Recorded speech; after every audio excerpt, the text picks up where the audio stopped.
This is Three Dog. How can I help?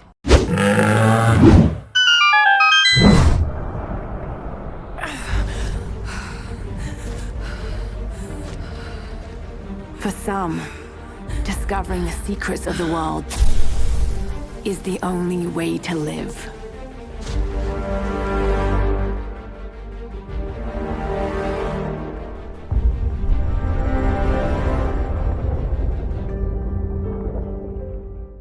A game franchise that has redefined the genre is about to get another iteration. Rise of the Tomb Raider is nearly here, and who better to talk about it than one of the minds behind the game, writer, journalist Rhianna Pratchett. Thank you so much for joining the program. Oh, thank you for having me, Andy. What has been your role on the Tomb Raider franchise so far, and how have you contributed to the upcoming game, Rise of the Tomb Raider? So on the original reboot game in 2013, I was the lead writer. On this one, on Rise, I'm sort of just called writer because there's no lead writer position this time around. It's much more of a team-based effort. So I'm just a writer on Rise. Tell us a little bit about that process of writing for a game like Rise, because like you said, it's a little bit different. There's no lead writer. Is it a lot of iterative work, a lot of minds working together sort of thing? Oh, very, very iterative. I'd say, they say that writing is rewriting. Well, nowhere is that more the case than in video games, because you're basically having to write as the rest of the game is being developed. It's a bit like writing a screenplay whilst the screenplay is being shot and the sets are being built and the actors are being cast. So it's quite an unusual way of working. Obviously, working on the first game gave me a really good perspective on Lara. I also then went on to work on the comics with Dark Horse. So I've been writing Lara in some form or another for the past 5 years or more. So I've been very heavily immersed in it. And I work directly with members of the team over at Crystal Dynamics, John Stafford, who is our senior narrative designer, and Cameron Sui, who's also another narrative designer that writes for the project as well. So I work freelance, but as sort of part of the team and part of the kind of core Lara character experience team. What does a character like Lara mean to you? What does she, I guess, represent to you? Well, Lara really is an icon. Everyone knows who Lara Croft is. Even my mum knows who Lara Croft is. So it was a great challenge to be able to take her on. And what kind of gave me the strength to do that was the fact I worked on other female protagonists before. So I worked on Rico in Heavenly Sword. I worked on Faith in Mirror's Edge. So Lara very much felt like the sort of culmination of that trajectory, really. She was my third lady. And, it was really interesting coming into the first game and looking at how Crystal were reinvigorating Lara and looking at her journey when she was a lot younger and she didn't have the guns and the gadgets and the witty one-liners to deal with everything. She was young, she was quite naive, she was scared, and she had to learn how to survive, and that was really compelling to me as a writer. And this time around, like you said, she was very young to start, and it was that introduction to this new imagination of what Lara is. Now, with Rise of the Tomb Raider, how has this character that's so iconic evolved from that first stage that you guys set in the first game? Well, she's more confident this time around. She has been through the ringer once already. She's more proactive as well. So in the first game, she was really thrust into this terrible situation and had to deal with it. Now she's actively pursuing the adventure for her own goals and her own ends. And she's throwing herself in there. These are important life, world-altering goals, but she's going after them. She's making that decision. So she's sort of the next step up on her Tomb Raiding career ladder, I guess. So she is becoming more of the Tomb Raider that we're used to, and she is sort of seeking out adventure and taking a joy in adventure and in discovery and in knowledge. She's just a little bit more hardened as well, so she's more prepared to meet fire with fire. As one of the architects behind this character, What did this new challenge really give you an opportunity to explore thematically with a character like Lara? Because like you said, the first one's very much about survival. It's very intense. There's a lot of vulnerability there. Now, with these new challenges, what did you get to play with? What different ideas did you get to explore? Well, it was, I'd say it's quite, a real challenge is second step, because with the first one, no one had seen what we could do before, and it was very new to everyone, and we had the element of surprise. And, we can't obviously repeat that this time around, so finding sort of new depths to plumb, really. So definitely looking at Lara's internal journey a lot, as well as the external one. Her, external one is the one that the players play, and how to involve them in Lara's internal journey and kind of what she's going through. In the first game, she, had her eyes opened to a few secrets of the world and things that she didn't think were possible. And likewise, she's been open to the things that she can do that she didn't think were possible, both good and bad things. So she's sort of trying to reconcile all these feelings about, are there really secrets out there, and are there mysteries to be discovered? Was this just a one-off? Was I, crazy, or did I hallucinate it? She's just sort of trying to find more evidence of what she'd seen in the first game, and she's following in some clues that her father left, without sort of spoiling too much. A path that he kind of wanted to go down, but never got the opportunity to. And Lara's sort of picking up the thread. It's very much still her journey. She's doing it on her own terms. She's doing it her way. So there was still a lot to explore there, definitely. When you're dealing with a character that is this iconic, how do you create a sense of vulnerability and, I guess, a sense of humanism in a character that is, for all intents and purposes, a superhero? The stuff that happened to her in the first game goes beyond the realm that most people could ever expect an individual to go through and still be sane. How do you create vulnerability in a character that does these kind of inhuman feats?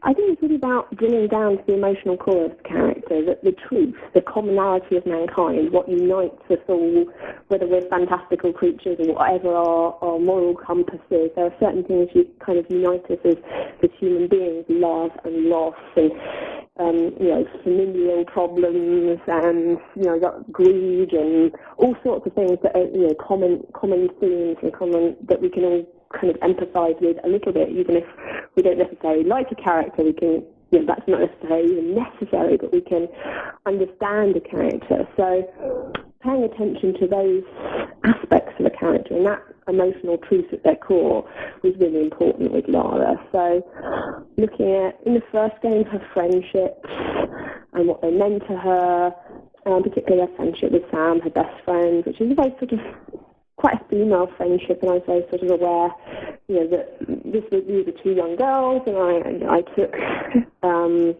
inspiration from my own female friendships for that.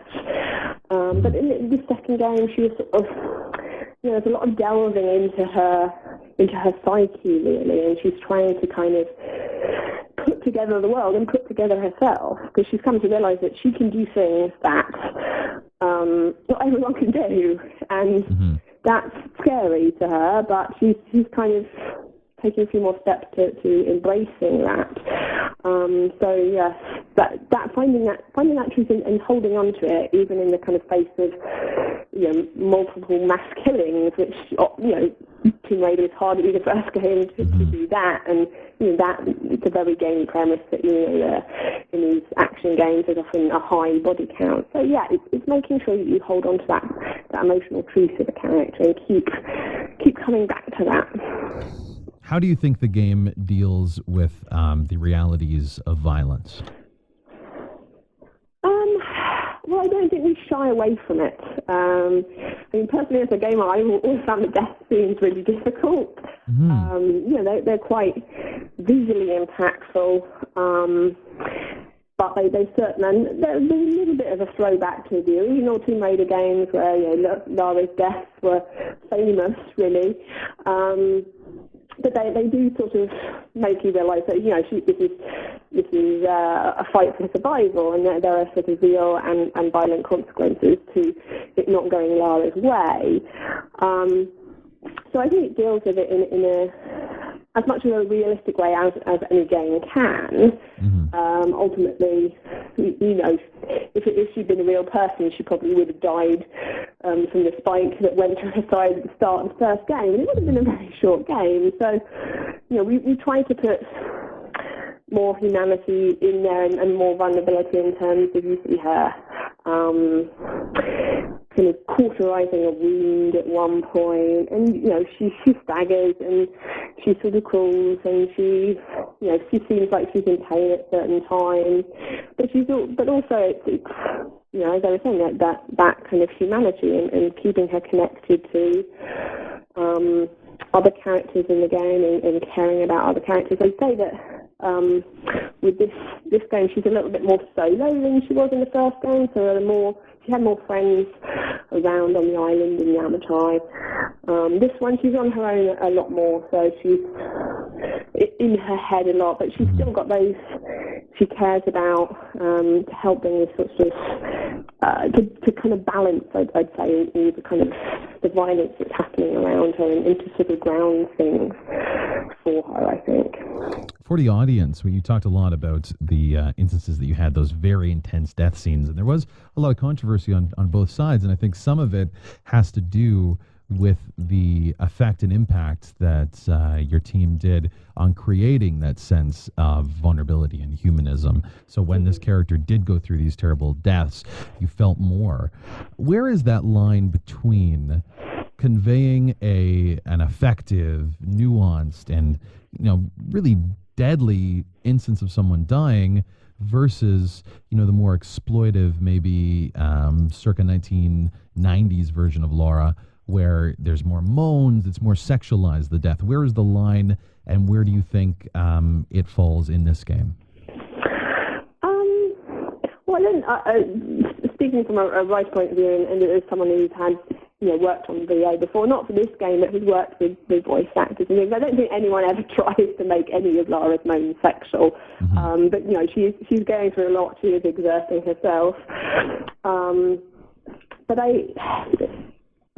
for me, and I didn't have a lot to do. I don't really have anything to do with the death scenes, really. I sort of see them as a player, and you're right. They're very impactful. They make you sort of really feel for Lara, which I think is the great thing about them. I wouldn't say they're sadistic in the way that, say, deaths in films can be, especially with the sort of what they call the torture porn films you get at the moment. There isn't quite that delight. You won't get repetitive death, but it's not sort of as sadistic and nasty as you would get in, say, an 18-rated film. And let's not forget, this is an 18-rated video game, so this is for adults. So I think it's sort of, and everyone's tolerance to violence can be different. So I think it is, not doing violence for violence sake and keeping it impactful but not sadistic is I guess, and that's coming from me as a player really, rather than me as a writer on the game. When crafting this character that has, again, we talk a lot about the iconicism of this character, and it's pressure. You mentioned that before. Where did you guys make the choice of, because this is something, again, the death scene is not really within your purview, but sexualizing a character like this, considering the past and the history, what is your policy, I guess? What do you believe is the appropriate way in which to accurately represent the sexuality of Lara Croft? Well, we didn't really represent it in terms of, it's not something we ever went into in the first game. It's not something we particularly go into in this game either. As has been talked about a lot, she has less cartoony proportions than she's had in the past in this game. She's a little bit more covered up. Obviously, she's got the trousers rather than the shorts. And this is something that attracted me to the project in the first place when Lara's visuals had already been done. Was that, this was a girl I could meet walking down the street in London. This kind of looked like a real person, and that sort of definitely attracted me to Lara and to the project as a whole. So I've completely lost my train of thought. I have to start that again. Can you repeat the question? Oh yeah, it was just within your team, because I know it's like you said, it's the importance of ensuring that you're creating a character that seems real. You mentioned before that Lara. Okay. Yeah. I think we were very careful with Lara, that people don't underestimate her because of her gender. We were quite careful not to throw out gender-based slurs all the time, and that was something that our narrative design was very hot and off not, us doing or not doing if she would have it. So we took those on board. But to be fair, a lot of the sexualization of Lara in the past was in the marketing. It wasn't particularly in the games, but I think the marketing had a huge amount of sway. And, as a young female gamer, I admit that I was put off by the marketing with Lara, because it was very much like, hey, I'm being sexy for the boys here. And it kind of, as a young female gamer, that felt off-putting. And I thought, well, I'll go and play another game then. And that's definitely something that it is very, very much in the past. I mean, the way Lara is marketed is not sexualized. It's still beautiful. It's still strong.